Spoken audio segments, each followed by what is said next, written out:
Hello students, बहुत दिन हो गए थे बीकॉम की मैंने कोई वीडियो नहीं डाली थी, थोड़ा बुक का इश्यू था। अब हमने इंडेक्स नंबर जब हम पढ़े थे तो इंडेक्स नंबर के प्राइस इंडेक्स नंबर के हमने दोनों टॉपिक पढ़ लिए थे, वेटेड और अनवेटेड। जिस तरह से देखो प्राइस इंडेक्स नंबर होता है जब हम कमोडिटी के प्राइस को प्रेफरेंस देते हैं, यानी जो उसकी कॉस्ट होती है उसको प्रेफरेंस देते हैं according to current year and base year. वैसे ही एक और इंडेक्स नंबर होता है जब हम क्वांटिटी को प्रेफरेंस देते हैं, क्योंकि कई बार प्राइस की वजह से हमारी क्वांटिटी इफेक्ट होती है तो हम क्वांटिटी को प्रेफरेंस देते हुए कई बार क्वेश्चन सॉल्व करते हैं और कई क्वेश्चन लिखा हुआ आता है कि क्वांटिटी इंडेक्स नंबर निकालो। नॉर्मली 99% जो पेपर में आएगा वो प्राइस इंडेक्स नंबर आएगा, लेकिन कई बार क्वांटिटी इंडेक्स नंबर भी आ जाता है। तो क्वांटिटी इंडेक्स नंबर में बेसिकली हम सिर्फ तीन ही इकोनॉमिक्स के फॉर्मूलों को कंसीडर करते हैं, Laspeyres method, Paasche's method and Fisher's method. कुछ भी नहीं होता क्वांटिटी और प्राइस में, सिर्फ इतना ही डिफरेंस होता है जो हम क्वांटिटी जिस जगह पे यूज कर रहे होते थे उस जगह पे हम प्राइस को यूज करते हैं, और जिस जगह हम प्राइस यूज कर रहे थे उस जगह पे हम क्वांटिटी को यूज करते हैं। लाइक लेस्परेज इंडेक्स नंबर में फॉर्मूला था जब हम प्राइस इंडेक्स नंबर निकालते थे P1 Q0 P0 Q0। अब जो P1 है वो Q1 हो गया है क्वांटिटी के लिए, और प्राइस सेकेंडरी है तो P0 Q0 P0। सेम जब हम पार्शियस करते थे तो P1 Q1 होता था, अब Q1 P1 और Q0 P1। और Fisher's Q1 P0 upon summation Q0 P0 multiply by Q1 P1 upon summation Q0 P0। मतलब सिंपल सा है, क्वांटिटी और प्राइस आपस में इंटरचेंज हो जाते हैं जब हम क्वांटिटी इंडेक्स नंबर निकालते हैं। एग्जाम में लिखा आता है क्वांटिटी इंडेक्स नंबर निकालने के लिए, तभी हम क्वांटिटी इंडेक्स नंबर निकालेंगे। तो इस पे बेस्ड क्वेश्चंस मैंने लिखा हुआ है, calculate quantity index number by Fisher's method. इस क्वेश्चन को हम सॉल्व करते हैं। अब इस क्वेश्चन में ध्यान से अगर देखा जाए तो यहाँ पे कमोडिटी का प्राइस और उसकी टोटल वैल्यू दे रखी है, उसकी टोटल वैल्यू दे रखी है, यानी कमोडिटी की क्वांटिटी नहीं दे रखी है। तो हमें इस टेबल में पहले क्वांटिटी बनानी पड़ेगी, क्योंकि टोटल वैल्यू दे रखी है। टोटल वैल्यू की हेल्प से हमें क्या करना पड़ेगा, उसकी क्वांटिटी फाइंड करनी पड़ेगी। क्वांटिटी फाइंड करना बहुत सिंपल सा है, टोटल वैल्यू को अगर प्राइस से डिवाइड कर देंगे तो हमारी क्वांटिटी निकल आएगी, तो हमें क्वांटिटी ही निकालनी है। तो इस क्वेश्चन को सॉल्व करते हैं। इस क्वेश्चन को सॉल्व करने के लिए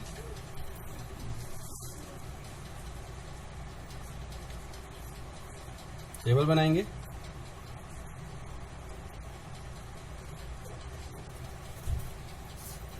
कमोडिटी तो A, B और C ही है। 2012 बेस ईयर है तो P0 8 10 16 और Q0 निकालेंगे total value divided by price. 80 divided by 8 it is 10, 90 divided by 10 it is 9 और 256 divided by 16 it is 16। Same P1 हमें दे रखा है price of current year 10, 12 and 20। Q1 निकाल लेंगे क्वांटिटी, 110 को 10 से डिवाइड करेंगे 11, 108 को 12 से डिवाइड करेंगे 9 और 340 को 20 से डिवाइड करेंगे इट इज 17। वही सारी चीजें निकालनी है। 4 column P0 Q0, P1 Q0, P0 Q1 and P1 Q1। तो सबसे पहले P0 Q0 निकालेंगे, हो जाएगा 80, 90 and it is 16 into 16 256। P1 Q0 10 into 10 100,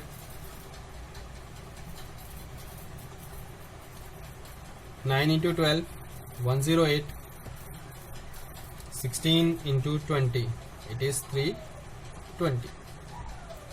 P not Q one, P not Q one, तो 8 into 11 88, 10 into 9 90, 16 multiply by 17, 17 into 6 102, 17 17, it is 102 272, and P1 Q1 10 into 11 110, 10 into 11 110, 12 into 9 108, and 20 into 17 340. Total कर लेंगे सबका। P not Q not, P not Q not का हमारा total आएगा, ये हो जाएगा 426, 426। टोटल करेंगे 8 2 528।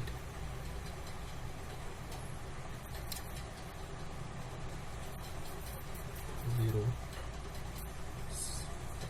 15 3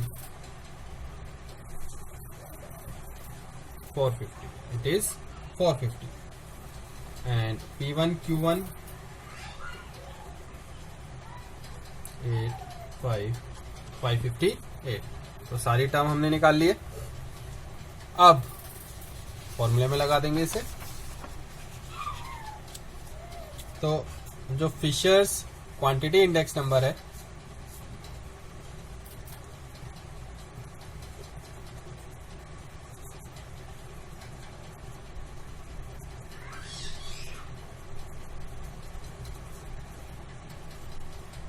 fishers quantity index number formula था हमारा summation Q1 P not upon summation Q1 P1 multiply by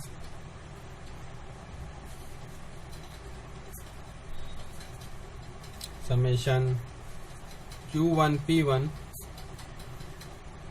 summation Q not P1 multiply by 100। अब Q1 P नॉट जो हमने निकाला था, Q1 P नॉट यानी P नॉट Q1 हम ऐसे करके निकाला था 450, और P1 Q1 हमारा आया था 420। ये Q not P1, Q not P not, और Q नॉट P नॉट था हमारा 426। देन Q1 P1 558 था, और Q not P1, Q not P1 और Q नॉट P1 है हमारा 528 मल्टीप्लाई बाय 100। इसकी कैलकुलेशन कर लेंगे जस्ट कैलकुलेटर से। पूरा कैलकुलेट अप्रोक्सीमेट 1.116 मल्टीप्लाई बाय 100। तो 1.116 का जो स्क्वायर रूट आएगा 1.0564 मल्टीप्लाई बाय 100, अप्रोक्सीमेट है ये, तो आ गया 105.64। आई होप क्लियर हो गया होगा, बहुत इजी था। तो ये होता है हमारा क्वांटिटी इंडेक्स नंबर। इसकी हेल्प से अगर तुम्हें लेस पीरियड निकालना था तो square root of Q1 P not Q not P not हो जाता मल्टीप्लाई बाय 100। पार्शियल्स निकालना था तो Q1 P1 upon summation Q not P1 multiply by 100।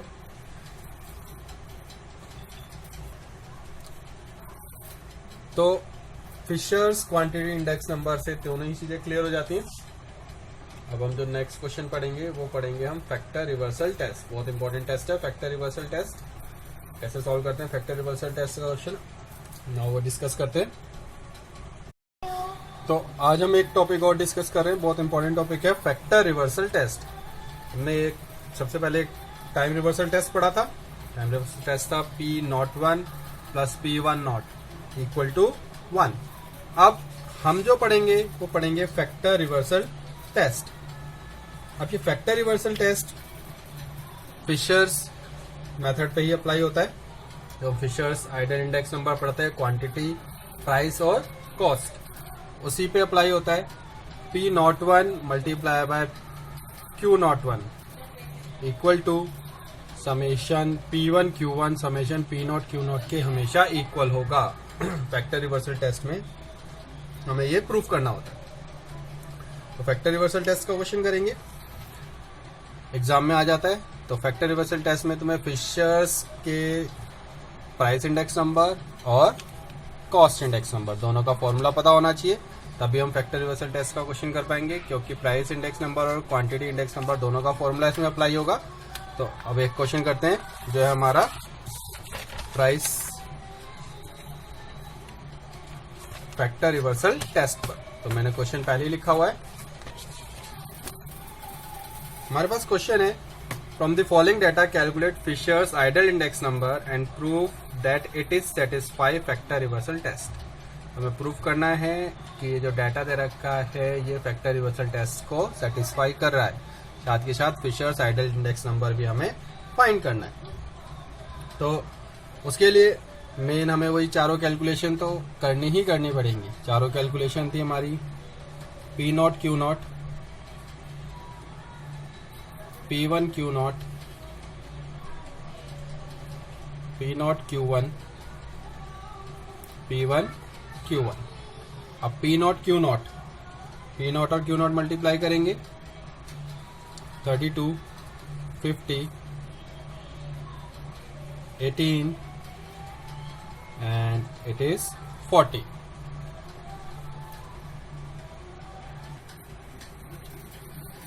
Same P1 Q0 निकालेंगे, P1 और Q0 को मल्टीप्लाई करेंगे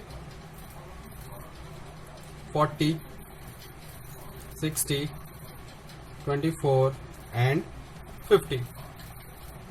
P0 Q1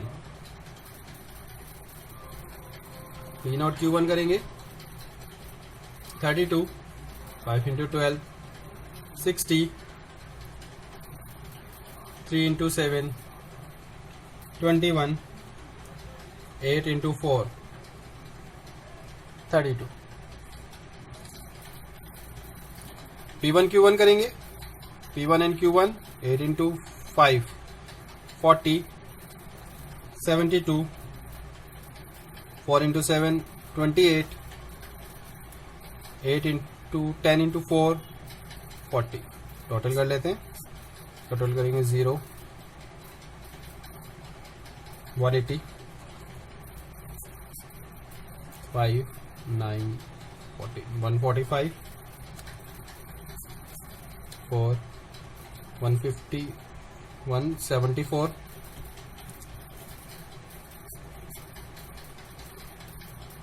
13, 40, 140। तो सारी क्वांटिटी हमने निकाल ली है।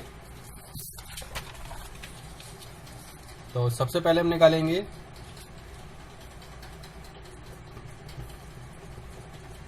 Fishers ideal index number. Formula था P01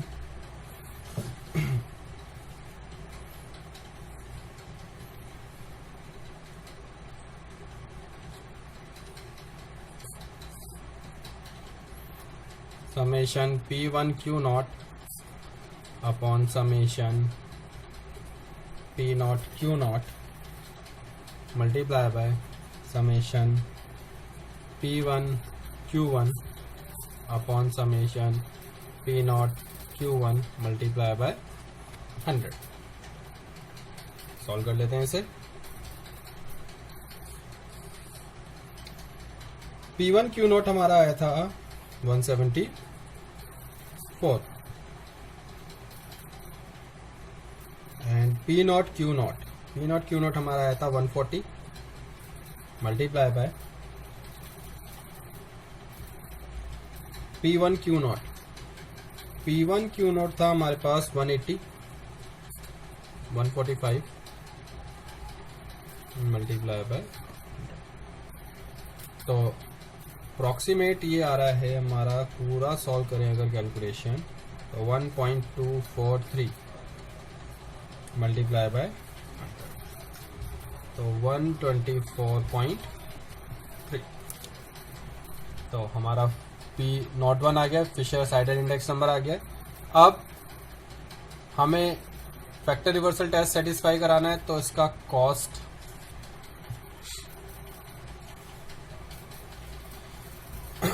इंडेक्स नंबर भी निकालना पड़ेगा। तो कॉस्ट इंडेक्स नंबर Q01 के लिए हमारे पास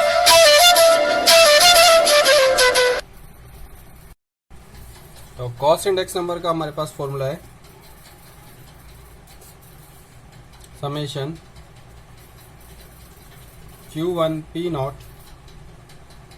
देखो सिर्फ इसको इंटरचेंज करना है हमें, जो P1 है वो Q1 बन जाएगा, जो Q0 है वो P0 बन जाएगा।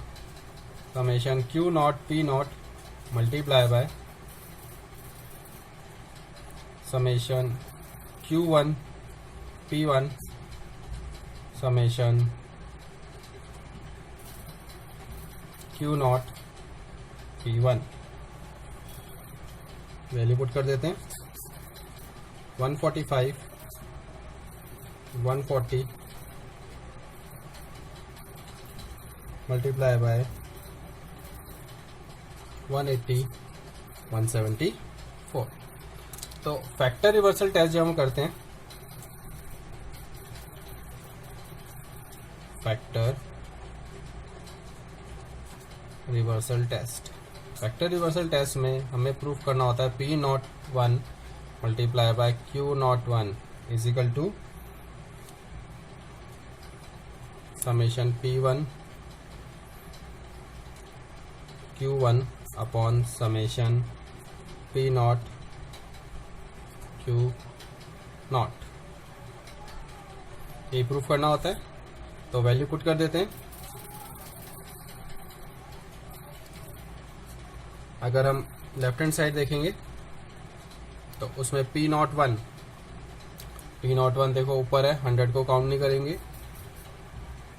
174 140 180 145 मल्टीप्लाई बाय Q01